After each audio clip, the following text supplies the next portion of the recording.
vocês? Espero que sim, eu estou bem. Estamos aqui para mais uma videoaula, que no caso será a aula de Geografia e direcionada para os alunos do sexto ano. Esse, como nas aulas anteriores, sugiro que vocês peguem um caderno, peguem um livro, porque nós vamos precisar. Então bora lá começar a aula, mas antes disso, roda a vinheta. Anote o número. Então, galera, hoje a gente vai dar continuidade aqui à análise do capítulo 6, tá? Que fala sobre dinâmicas populacionais na América.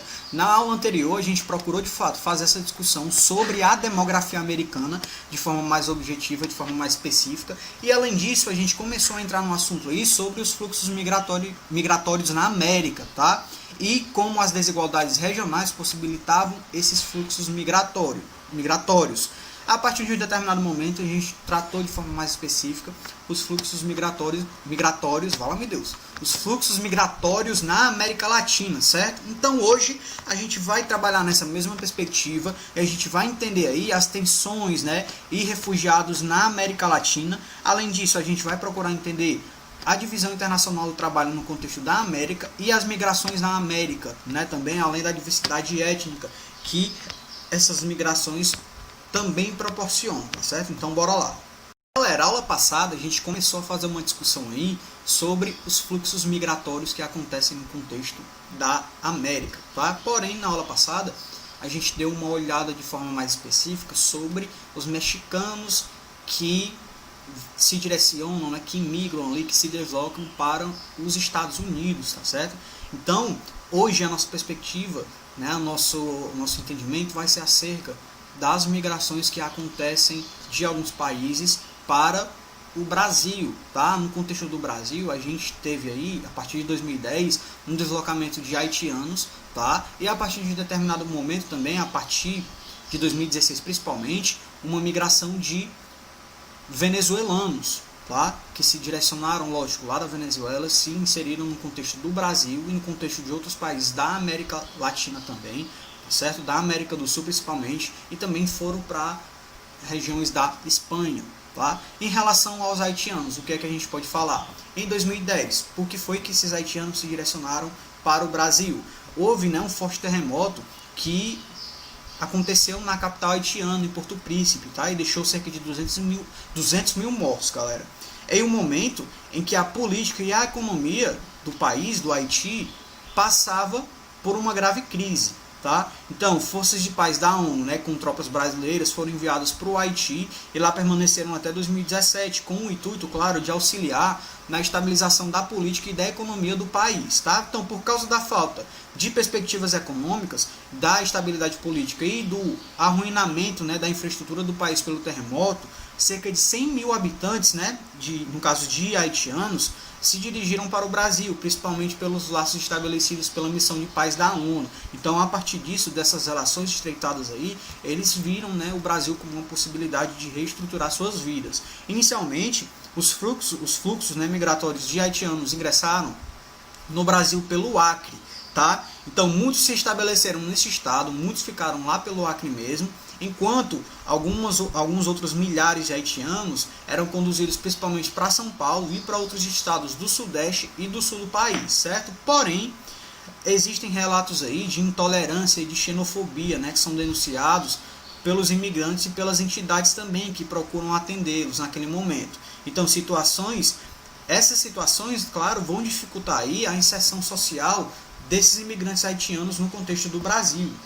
Além dos haitianos, galera, a gente tem também os venezuelanos no contexto do nosso país, não é? Os venezuelanos, a gente sabe que a Venezuela está passando por uma crise, né, econômica e política. E, lógico, a qualidade de vida da população venezuelana é muito baixa, né? As pessoas morrem de fome, né, comem restos de comida na rua, enfim. Então, a situação política e econômica, né, social de forma geral, na Venezuela é bem grande, né? Estabilidade de fato grande. Então, claro, isso fez com que venezuelanos se dirigissem para o Brasil, principalmente entre 2015 e entre 2019, tá? Não se restringiram somente ao Brasil, mas países aqui do contexto da América do Sul, Peru, Chile, Colômbia, tá certo?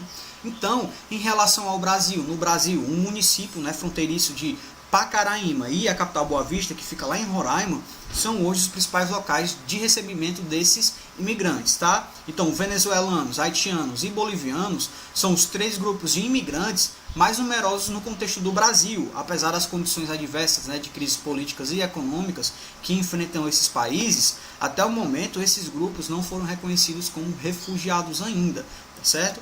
No contexto dos venezuelanos, aí existem alguns grupos que já chegam no Brasil com a intenção, né, de estruturarem aí, de entrarem no Brasil como refugiados, tá certo? Porém, a grande maioria, entre bolivianos, venezuelanos, tá, e haitianos, ainda não são reconhecidos como refugiados ainda, apesar das condições dos seus países de origem.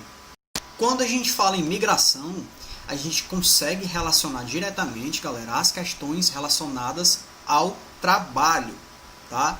Então, o que é que a gente tem? A gente percebe que a divisão internacional do trabalho, que a gente já viu no momento anterior, né? A gente já viu o papel do Brasil, do México, da Argentina nessa divisão internacional do trabalho no contexto da América, né? Os papéis que eles disponibilizam, né? O papel desses países no contexto aqui da América do Sul, da América Central, né? Da América anglo-saxônica de fato. Então, a gente percebeu que esses países se encontram ainda como os países que vão disponibilizar matéria-prima e mão de obra para os países que de fato são desenvolvidos. Não é? Então, os países desenvolvidos estão inseridos no contexto de disponibilidade de tecnologia, não é? Inserem no seu território aí perspectivas relacionadas à ciência, principalmente, para também desenvolver tecnologia, tá certo? Enquanto nos países ditos desenvolvidos, né, como o Brasil, como o México, como a Argentina, eles disponibilizam no caso matéria-prima e mão de obra principalmente, tá? A gente consegue materializar isso no contexto do meio técnico, científico e informacional e no contexto da globalização, sem dúvida nenhuma, galera. Essas dinâmicas vão influenciar sim as migrações a partir do momento em que a gente percebe que mão de obra é disponibilizada para esses países, tá? Empresas se inserem no contexto dos países subdesenvolvidos, tá certo? Uma dinâmica que a gente tem também é a migração, né, que se encontra no contexto ali, que é denominada, né, que é conceituada como fuga de cérebros, não é, em que nos países subdesenvolvidos não existe tecnologia suficiente, não existe de fato trabalho que vai demandar ali uma mão de obra de fato muito qualificada, tá? Então essa mão de obra qualificada, tendo essa perspectiva, né, de ser uma mão de obra ali que estudou de fato, tem graduação, pós-graduação, tá certo? Doutorado, mestrado, enfim, são pessoas que de fato não encontram emprego no seu país de origem, como por exemplo no México, como por exemplo no Brasil, e se direcionam para um outro país à procura de fato de trabalho, tá? De um trabalho que ele possa exercer a partir do seu nível técnico. Então eles, né? Então a essa dinâmica a gente dá um nome de fuga de cérebro. Isso de fato acontece no contexto do Brasil, dos países latino-americanos, tá certo? No México também é uma realidade. E isso, claro, está diretamente relacionado à divisão internacional do trabalho, certo? Então as dinâmicas migratórias estão vinculadas principalmente ao trabalho. Quando a gente falou em migração, a gente percebeu que a migração, discutido no momento anterior de forma mais específica, em capítulos anteriores, a migração disponibilizava ali um recurso, entre aspas, étnico para estruturar uma determinada sociedade, não é? Pessoas que vinham de outros países traziam as suas contribuições aí em relação à cultura, religião, língua, tá? E ajudavam a estruturar um país, por exemplo.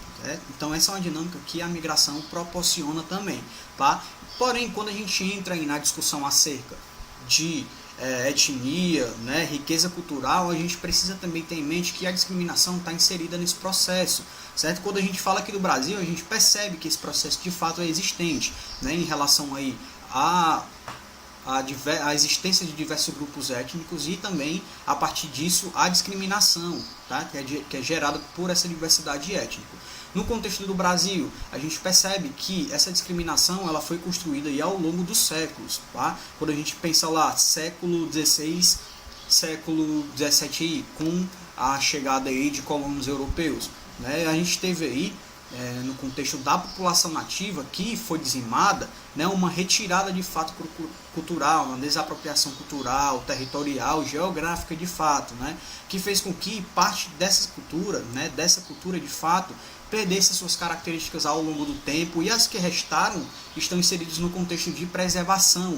aí, né, que foi estruturada pelo Estado, né, pelo governo federal aqui no contexto do Brasil, né? Então as populações indígenas que existem, só existem ainda, pelo menos na minha perspectiva, porque estão sendo aí, na medida do possível também, né, estão sendo aí amparados por lei, né, isso por decretos, enfim. Hoje no contexto atual a gente vê que essas políticas públicas direcionadas a essa população estão cada vez menos sendo respeitadas, não é? E isso não acontece só no contexto do Brasil, não, galera. Civilizações, no caso aí, em momentos anteriores, que foram construídas ao longo do tempo, foram sendo dizimados, sim, a partir da imposição cultural, certo? A partir aí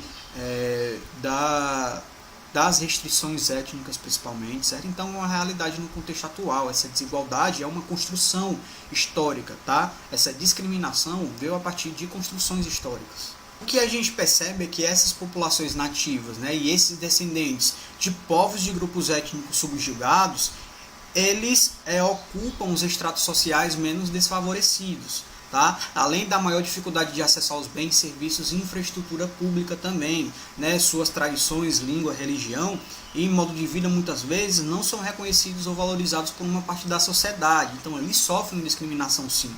Além disso, essas populações são mais vulneráveis a problemas socioambientais também, tá? Como os que resultam da construção de barragens, rodovias, desapropriação e também o desmatamento por projetos de expansão agrícola principalmente, tá? De expansão de barragens ou de mineração.